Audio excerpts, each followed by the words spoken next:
All right. Hello, everybody in the Code 3 community. Hope everybody's doing awesome. Wanted to go over a quick video or do a quick video, excuse me, and go over a Wall Street Journal article that I was just reviewing. I think this article was updated on February 1st. This is being recorded on February 6th, 2022. I want to go over this article just because this is kind of what we talk about, misinformation, um, kind of putting spins on things. I don't care which side of the political spectrum people are on. It's just that they all do this. The central planners, as George Gammon calls them. If you're not following George Gammon, you might consider that. But anyway, I want to go over this article and maybe have a little bit of discussion that's a little bit further down the line than what the article hits on here. But I think this really illustrates some great points. Let me share my screen so maybe you can see it. Okay, you should be able to see the article from the Wall Street Journal here. And what the article is titled is they're talking about the U.S. national debt exceeds 30 trillion for the first time. And it goes down here and it talks about Federal Reserve and wanted to raise interest rates and so forth. You get down to this part right here, and this I found interesting. The Treasury Department declined to comment on the public debt milestone.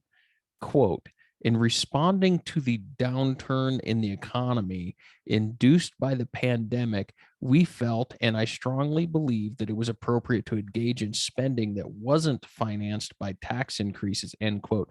And that's from yours truly, Janet Yellen, speaking at the World Economic Forum last month.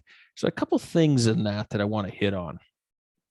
First of all, in responding to the downturn in the economy induced by the pandemic, yes, that is technically accurate. They did respond to something that I guess was pandemic induced.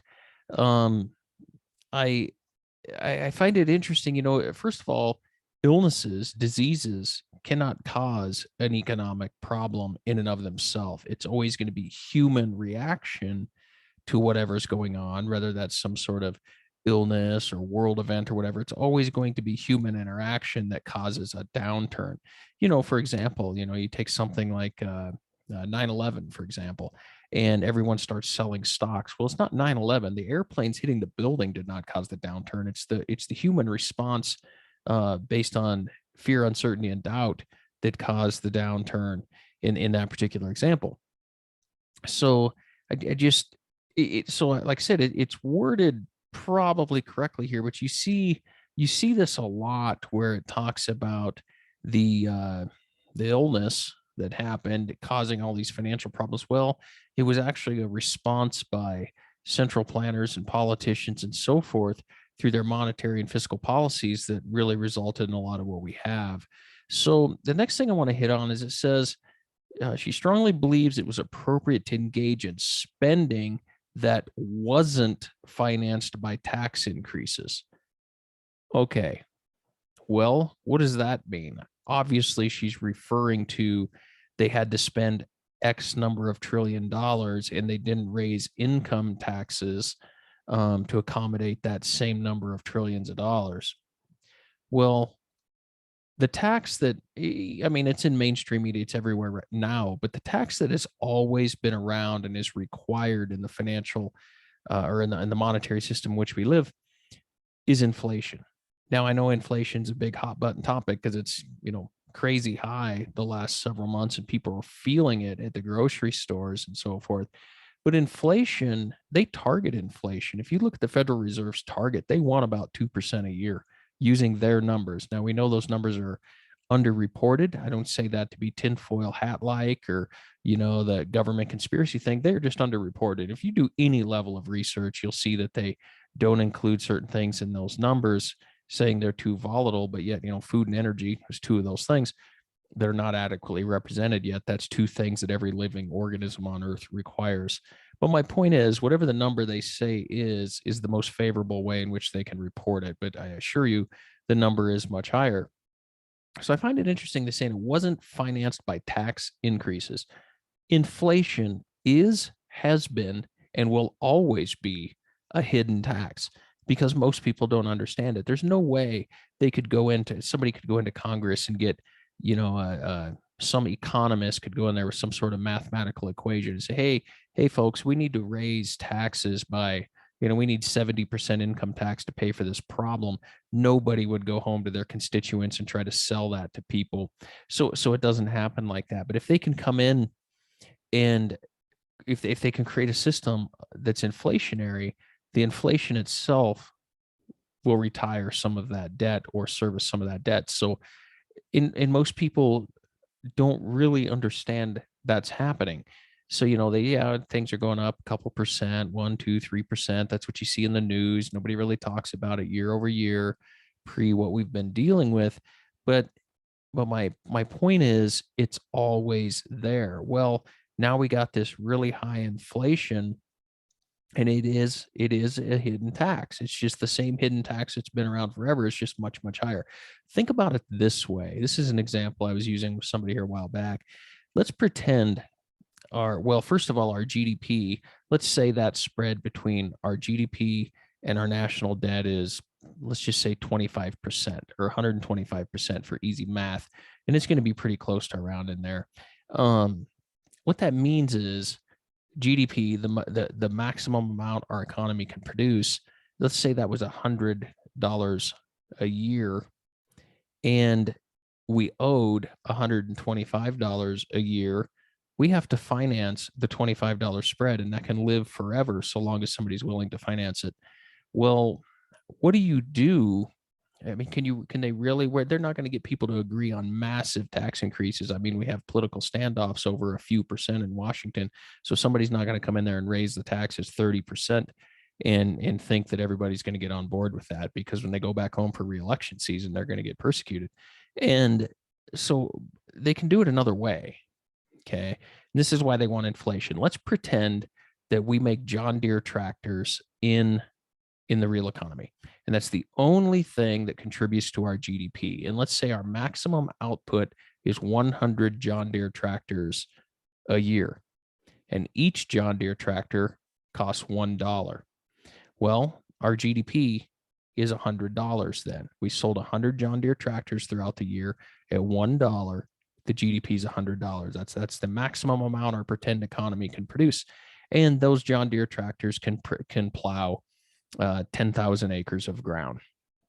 So our GDP is $100 a year. We can plow 10,000 acres of ground and produce 100 John Deere tractors. Well, let's pretend something comes along like emissions or some sort of crisis that needs funded. And let's say they say, hey, for economic or for, sorry, not economic, but climate reasons, we need to be able to have a cleaner exhaust system on those John Deere tractors, and we're going to require this and so forth. Well, their monthly or their yearly obligations are $125. Their maximum production or collection is only $100. So let's say they come along with this emission plan and they say, okay, well, we got to put this fancy emission on this tractor. And now that tractor costs $1.15 to produce. Well, we can still only produce 100 tractors, but now instead of $100 in GDP at year end, we have $115 in GDP at year end, but we didn't produce anything else. We still produced 100 John Deere tractors, and we are only plowing 10,000 acres of ground still. Nothing else happened. That is inflation. That's just a simple example of inflation. And what did they do?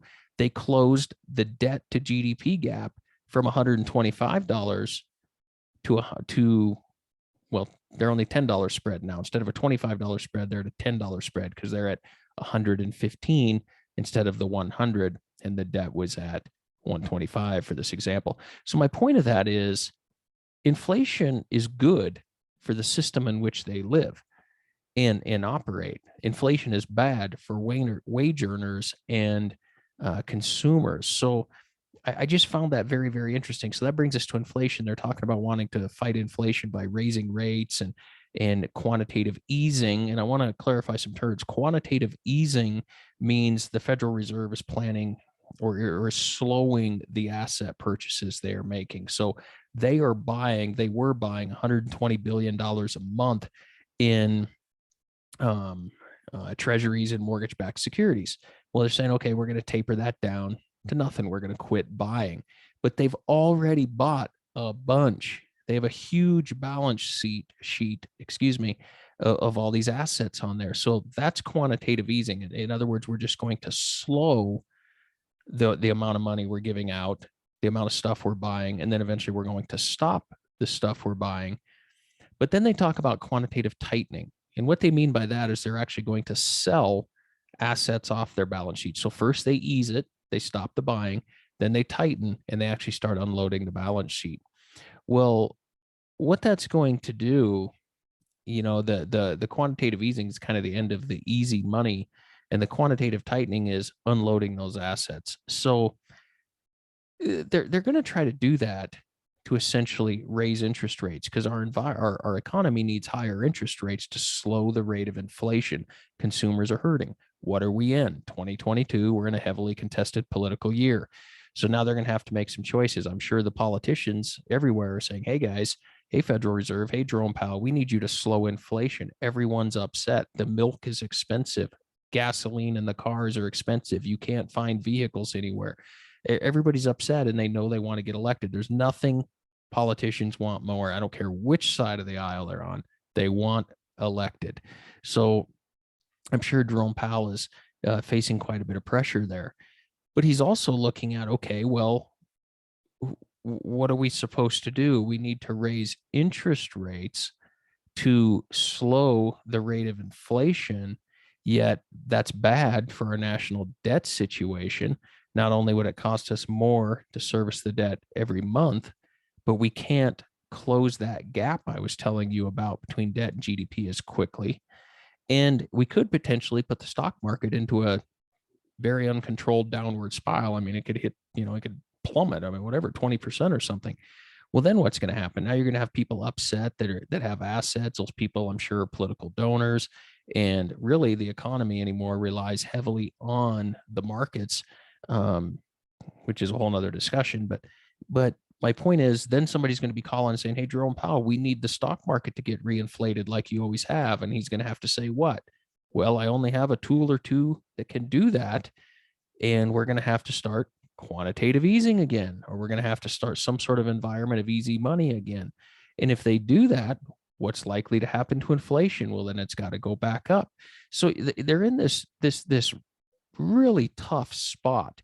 And when I hear people talk about, well, interest rates are going to go up, we'll just watch the stock market, see if it goes down. You're just watching the result. Once the stock market goes down, it's already happened, if that's what happens. And I'm not predicting the stock market's going to go down. I'm saying it's certainly probable that it could go down, but people, you're looking for, once it happens, you've already seen the result of it. Then you're just watching for how are they going to respond.